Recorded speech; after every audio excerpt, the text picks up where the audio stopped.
We have a trade to announce. It's between the Montreal Canadiens and the Winnipeg Jets. We'll go over all the details coming up next.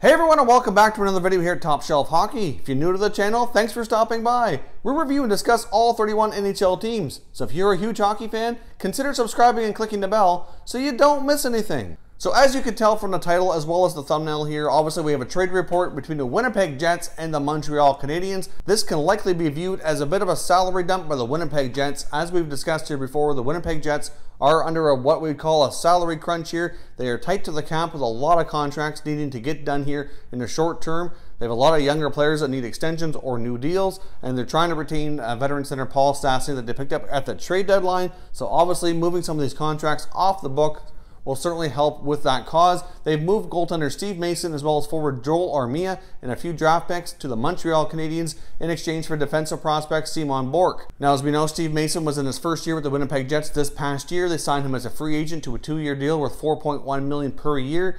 He was expected to be the starting goaltender at the beginning of the year, but that did not work out. He had poor play at the beginning of the season, lost the job to Connor Hellebuyck, ended up getting hurt, and spent a big chunk of the year on injury reserve or as backup duty while Hellebuyck took over and ran away with a Vezina-type nomination season. So obviously Connor Hellebuyck is certainly now viewed to be the goalie of the future, and he's one of the many guys that needs a new contract in Winnipeg.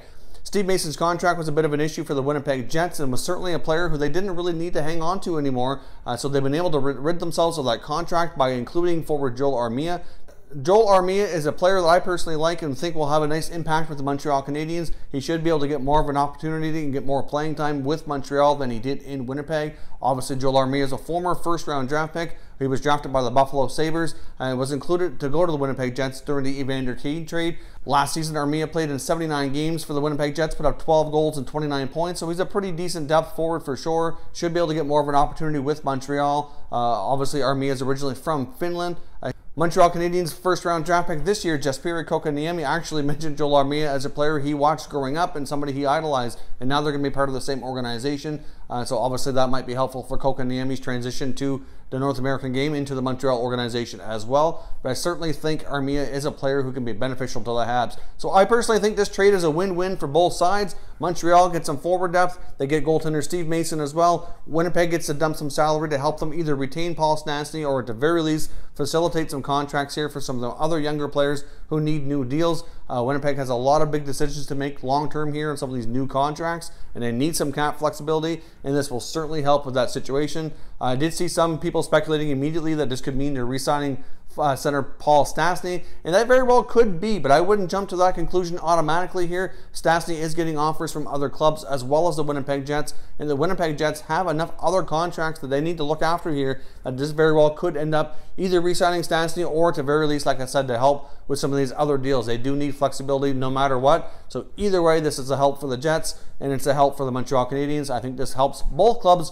moving forward. Now, I wouldn't be completely surprised here if the Montreal Canadiens do one of two things here with Steve Mason. They could retain him, but I honestly would be surprised if they do. I did see some speculation that they were already trying to flip him to another club, possibly having to retain some salary if need be. Or today is also the last day where NHL players can be put on waivers for the purpose of a buyout. So they could buy him out. They could flip him and retain some salary to maybe bring back a draft pick or two or a prospect or something in return. Either way, the Montreal Canadiens can use him as an asset to hopefully bring something back. But if they can't find a deal with retained salary to flip him to another team, they could go down the route of doing a buyout to at least free up space on their roster and for a contract space as well, because they're only allowed to carry 50 contracts as well. So all those things kind of come into play with what they're going to do. But I would be a little bit surprised if they do retain Steve Mason beyond today. So leave me some comments down below. What do you think of this trade? Do you think it's a good deal for the Winnipeg Jets to move these guys out to retain some salary cap space to look after their other guys? And do you like this deal for the Montreal Canadiens as well? Like I said, personally, I think it's a win-win for both clubs.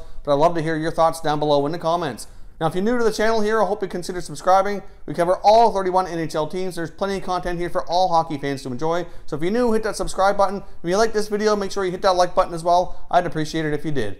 As always, thank you very much for watching, everybody. We will catch you next time.